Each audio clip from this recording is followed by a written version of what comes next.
эфирде кайрадан Бренд KG.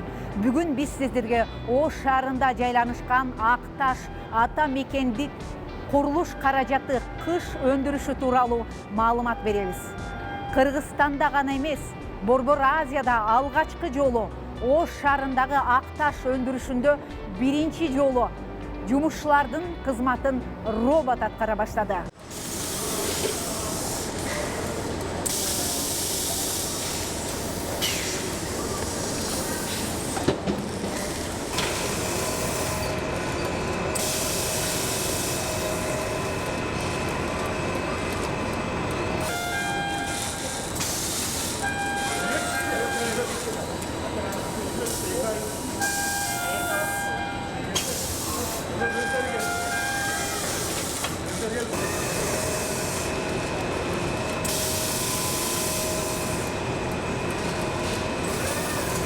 Я оператор автоматической линии укладки кирпича. Өтө заманбап жогорку технологияны башкарып жатам. Өзүм электрик элем. Чет өлкөдөн адистер келип 2 ай окутуп үйрөттү. Түшүмө да кирбеген окуя болду. Робот менен иштөө өтө жеңил. Анткени робот башты оорутпайт, жумушка кечикпейт. Жумуш сапаты жогору. Айлык маяна 40 000 сомго дейир алам. Абдан маанайымды көтөрдү. Чет өлкөгө кетсем дедим эле, бирок кайда, кандай ишке барам? Ал жак караңгы. Ошон үчүн бул жерде деле иштегенге болот.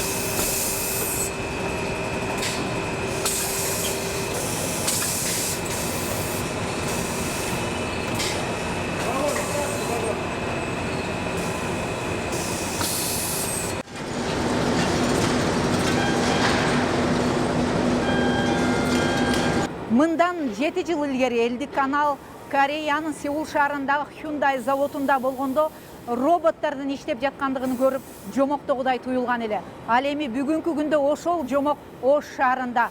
Корея эмес, Япония өндүрүшүнөн чыккан кадимки робот бүгүнкү күндө кыш өндүрүшүндө заматта 18 жумушчунун ишин жайгарып жатат.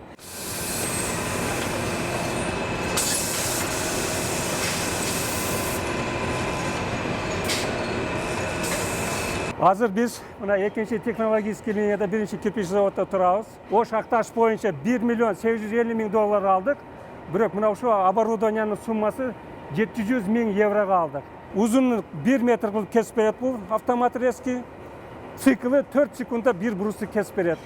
Ременной транспортердон кийин мына 3 столго, группировочный столго келип тизилет кирпичтерчи. Автомат роботка келип захватына келип бөлүп берет.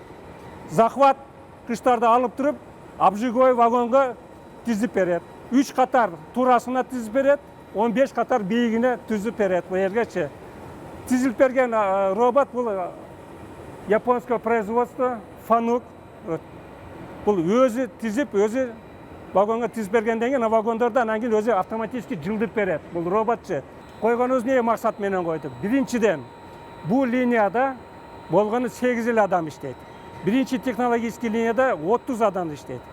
Экинчи максатыбыз эмне болгон? Жогорку сапаттуу кышты чыгарып берет. Минимальный маркасы 100, максимальный 300 марка чыгарсак болот. Ата мекендик нукура кыш кандай өндүрүлөт? Анын сапатына эмнелер таасир берет? Акташ кыш заводу 1941-жылы түптөлгөн. Жумушчулар кышты колдо өндүрүп кургаткан. 1979-жылы Ош курулуш каражаттар аталып, кайра түзүлүп, шагыл, кум, плиталардын түрүн жогорку сапаттагы альфа гипс өндүрүүгө жетишкен. Сапаты СССРде биринчи аталып, заводдун башчысы Эмиль Касымалиев эмгек кызыл туу ордени менен сыйланган. 1995-жылы Акташ акционердик коому болуп кайра түзүлүп, көп тармактуу өнүгүп, шагыл, мрамор, кыш өндүрүүчү 3 завод өсүп чыкты. ата мекенди көндүрүшкө жалпы 1 миллион 850 евро инвестиция тартылып, 150 жумушчу суткасына 40 000 дана, бир айда 1 миллион кыш өндүрөт.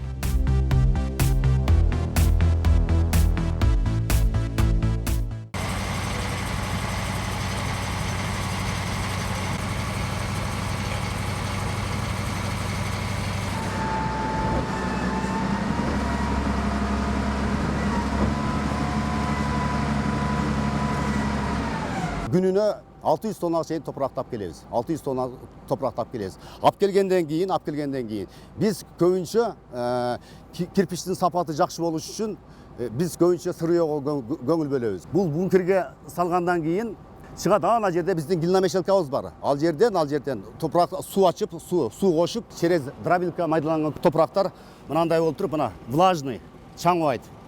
Мынандай влажный майда. И мындан сырткары, мындан кийинки процесс бункерлерге берилет.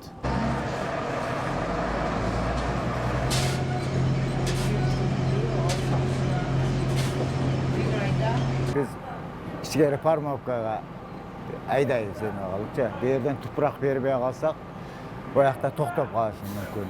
Ошон үчүн бу жерде тынымсыз бауыршык көмүр аралаштырып бияка айдайбыз да. Кыйынчылыктар жок.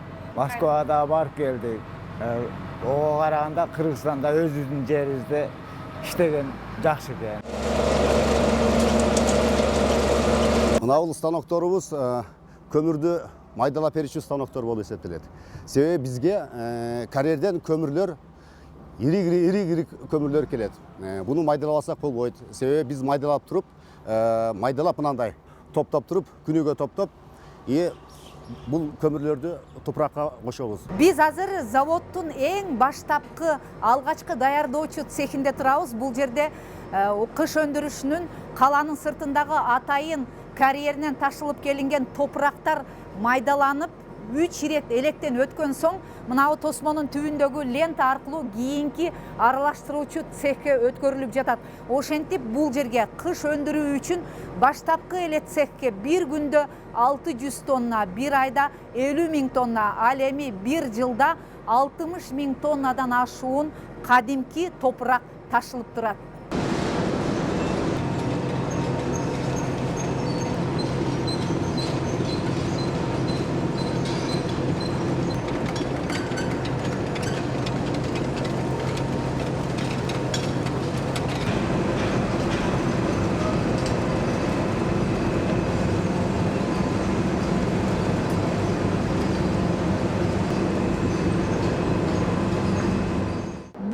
Жерде бир эле аралашма кем же ашык кошулса, ал кыштын сапатына чоң таасир берип коюшу мүмкүн. Ошондуктан эң жооптуу сапат калыптануучу жерде жалаң айымдар эмгектенишет.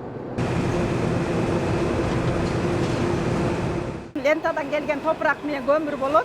Ошону биз регулировка кылып, сууну, бул жакта кнопкалар бар. Ошону аралаштырып, биз пресске лента аркылуу жиберебиз. Колубуз деле, көзүбүз деле уже канып калды ишке.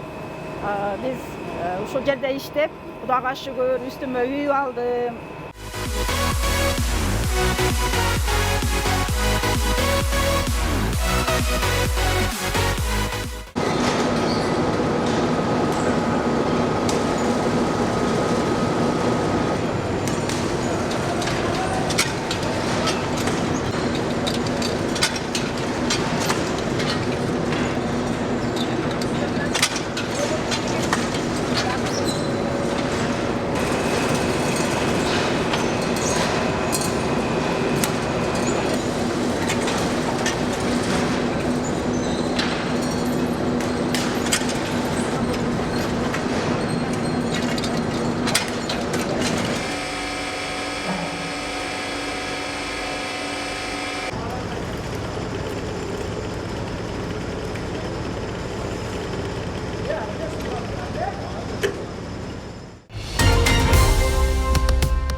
Өзүбүздө лабораториябыз бар, лаборатория. лабораторияда биз күнүгө текшерип турабыз, кыштын маршрутун текшерип турабыз. Эң пасы 100, атак 117-120 чейин маршруту көрсөтөт.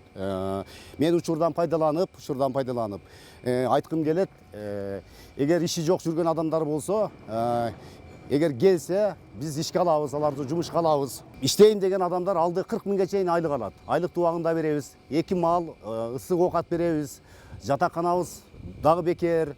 Учурда Акташ ата мекендик курулуш каражаты кыш өндүрүшү кубаттуулугу 2 эсе өстү. Ага жаңы заманбап технология менен жабдылышы себеп болду. Ошол эле учурда завод тынымсыз өсүп, өнүгүп, заводдун өзүнө сырье даярдоочу, шагал өндүрүүчү дагы бир завод. Ошол эле учурда Травентин мрамор ташын кайра иштетип чыгаруучу экинчи завод пайда болуп, көп тармактуу өнүгүү жолунда.